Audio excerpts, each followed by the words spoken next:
Hey guys, it's Melanie. Happy Friday. Welcome to Friday Favorites and Flops. Hope you all had a really good week. We have had a good week.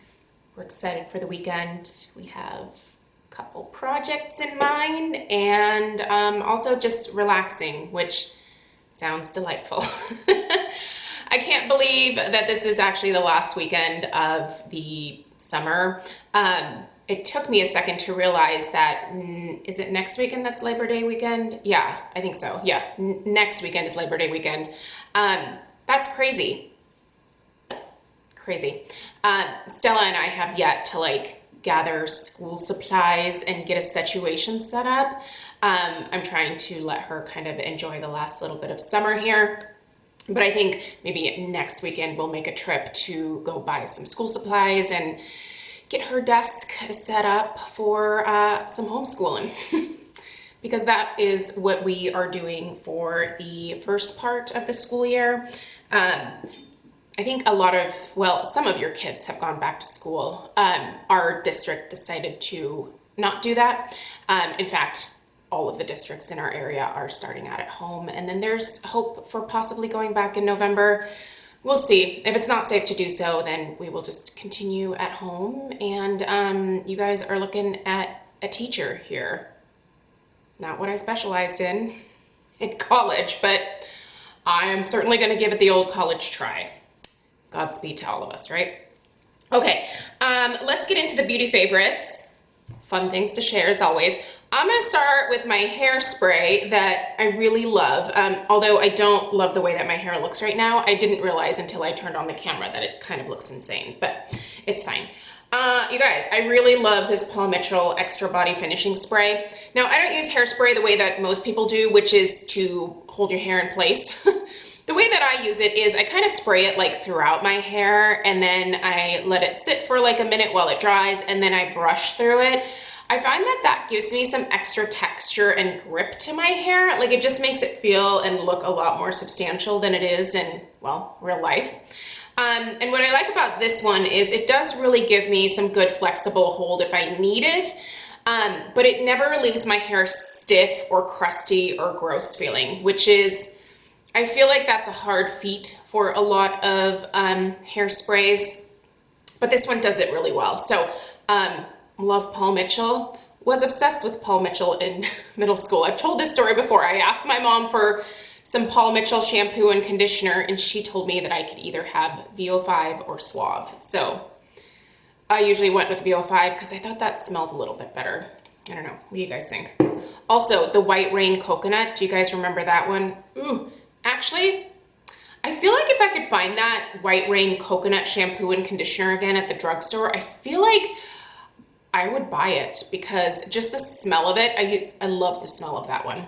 Anyway, leave your favorite 90s shampoo and conditioner in the comments down below. Anyway, that's fabulous. Let's move on to body scrub.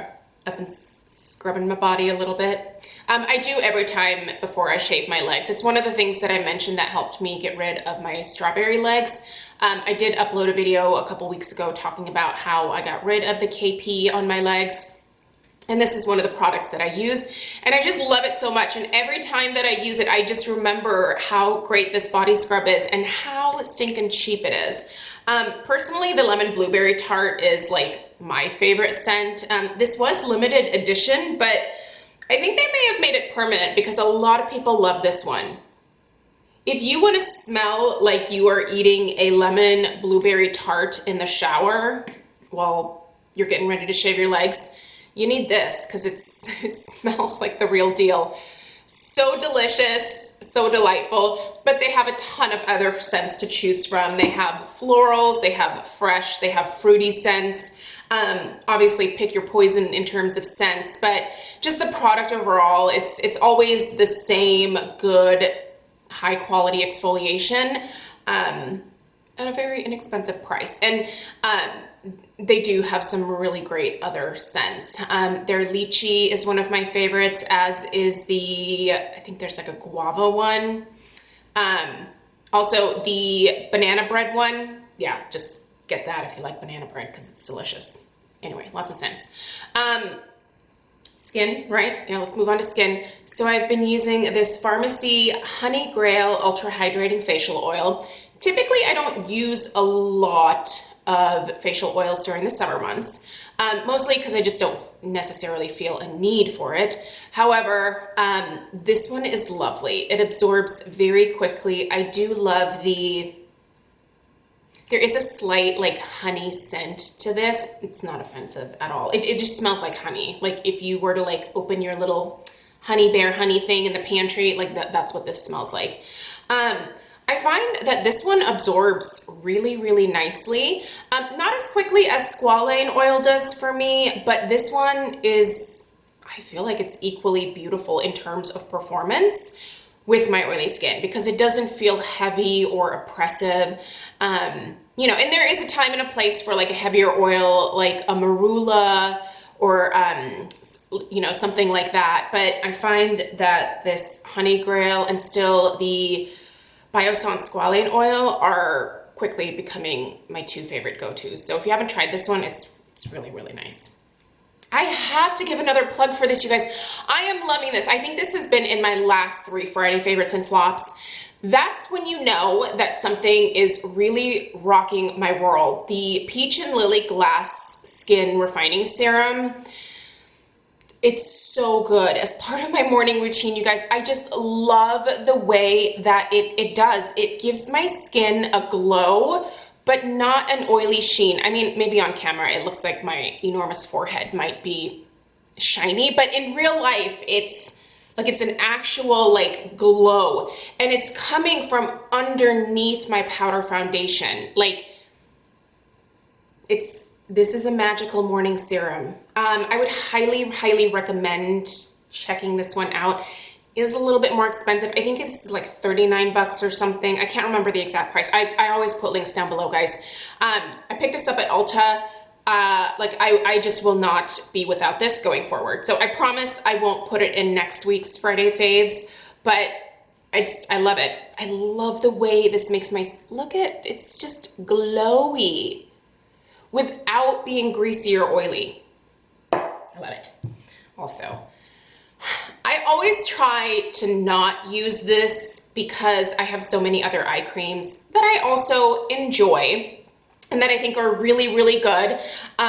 Some of them are definitely a lower price point than this, so I try to give you guys some variety there. But there's just nothing that has yet to be as fabulous as the Strivectin Hyaluronic Tripeptide gel cream, right? They're calling it a gel cream for eyes.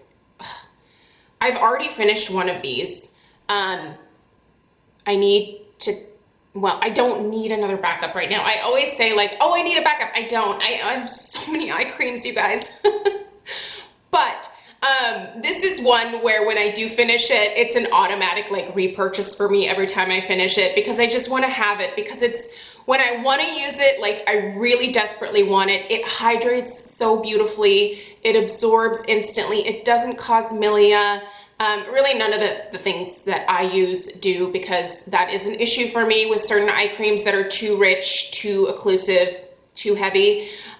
So I tend to like a slightly lighter eye cream, but I really need them to hydrate and plump and just make this under eye area look as youthful as possible at 41. She gives it to me. Love it. One more skincare item. I think I'm gonna be done with this here in maybe like 1 or 2 more uses because I'm using the heck out of it. This is such a good mask, you guys. The Filorga, love the name of it. Scrub and mask, fantastic. It's got one of those really nice like pump features where you pump the mask up. So this one is one of the like foaming ones. It's kind of itchy around your nose when you're doing it. I'm not gonna lie. Every time I put it on, I'm like, I just wanna like itch my nose. But it really does purify my skin. I feel like if I'm on the verge of maybe like some hormonal breakouts or whatever, little whiteheads here and there, if I use this, it just nips it in the butt right away. I love this great mask. Now that being said, Filorga is kind of a ridiculously expensive brand, but it's really good. If you're a skincare splurger, I feel like this is one of those masks that's worth splurging on. Let's do some makeup and let's talk about my lips because I have been wearing this all week and I want more colors because these are so good, you guys. They're so good. These are the brand new Tarte Maracuja Juicy Lips. I ordered mine off of the Tarte website because I placed an order. When did I place an order? When I placed a couple. Oh yeah, I got a few more of my, a couple more of my brow powders, which are now completely sold out. RIP, finally. And then I also picked up, I'm gonna link this down below because this is fabulous. I already have one of these, but I picked up another one of these Tartist Pro palettes. Let me show you mine that I have that's full. These are like 10 bucks right now. I'll link it. It's fabulous. Get it. But here it is. It's nice and large. Obviously, it is tacky as all get out, as am I. So it's fine. But it's got a really nice big mirror. But look at all of this space for all of these eyeshadows. It's fabulous. It's hard. It has a really nice, strong magnetic closure. Sales pitch for this because it looks good. And again, I think I paid like 10 bucks for it. And right now, like Tarte has totally free shipping for like any order. So anyway, back to this. I got the color Orchid. That's what I've been sporting on these lips of mine most of this week. It's really interesting because it's a clicker. You click up but it's a solid. It's a solid gloss. It's very glossy. I just love the way it feels when I'm putting it on, you guys. It's so creamy and hydrating. The color selection is decent. There is a nude that I want to get and another pink shade. Don't know the names, but if you want a really nice hydrating gloss that is kind of a nice mauve, check out the Orchid, which is, yeah, Orchid. Fabulous. Fabulous. Just don't click it up too far. Click up what you need and then stop because you can't get this to go back down. So something to keep in mind. I feel like it might be a good idea to have packaging like this, but it's also always nice to be able to, you know, wind things down again. You're not going to be able to do that with this. Don't click up too much. There. Let that be a lesson to you because I went a little ham at first. So, all right, let's talk blush. I'm trying really hard not to use my party blush as much, but you can see that I'm working on panning the heck out of this thing. I have worn this like I think once this week, the Tarte Amazonian Clay 12-Hour Blush in Party. There's like 3 A's in here, so keep that in mind when you look it up. But my blushes this week that I've been trying to focus on using are more of my like traditional plummy mauve, pinky mauve type shades. So for that, I do love my Lorac Aura, which is really pretty. That's what's on my cheeks today. And then this Patrick Ta blush, I think he only has like 3. And then he has a bunch of cream blushes, which you guys know I don't do cream. Blech. No, can't do it. Cream product. Just cream products in general, I think freak me out because it's a cream. The creams don't work well with oily skin to begin with. And then you're like sticking either a probably dirty brush or your fingers in there, and then it just sits and stews and makes other bacteria. That's what's going on in my head when I think about cream-based products, and that's why I don't buy them, besides the fact that they just don't work with my oily skin. But this She's Seductive shade from Patrick Ta, again, for summertime, maybe not the best color choice, but for the upcoming fall season, here she is. I'm gonna be using this a ton this fall. I feel like this looks kind of muddy brown on camera. It's not. It's a really pretty nude mauve. That's what it is. It's more nude than mauve, but it's got some mauve undertones. I love it. I've been highlighting a little bit, mostly down the bridge of my nose, Cupid's bow, those kinds of areas, and I've been using the Laura Mercier Matte Radiance Baked Powder in Highlight 01. This is fabulous. Yeah, it is. It's oddly matte, but also provides a glow. It's very interesting. I really, really like this. Probably almost as much as my beloved ambient lighting powders from Hourglass. Those are probably still my all-time faves, but this is really nice too. So if you normally struggle with finding a highlight that's appropriate for maybe an oilier or larger pored skin type, this is good. Plug for my current powder foundation of choice, the Wander Beauty Wanderlust Powder Foundation. Fantastic. If you've never tried it, you should. And then my eyeshadow palettes for this week were these two. Nothing new here. I love this guy, the Melt Cosmetics She's in Parties. I did a video about this whole palette on Monday, and I love it. I love it. It's getting amazing reviews, and for good reason, because it's gorgeous and it's perfect for the upcoming season, you guys. If you're in the market for a new plum eyeshadow palette, I can definitely recommend this one. That being said, I think this is also going to be really pretty for fall. The Midsummer palette from Viseart. Still using it and loving it. Man, my Viseart eyeshadows, I really struggle with not using them all the time. It really is the formula that is like my personal go-to, but there are other palettes that are great too. So this one is fantastic. If you've been thinking about getting it, I can definitely recommend it. Go read up other people's reviews because it's pretty dang fabulous.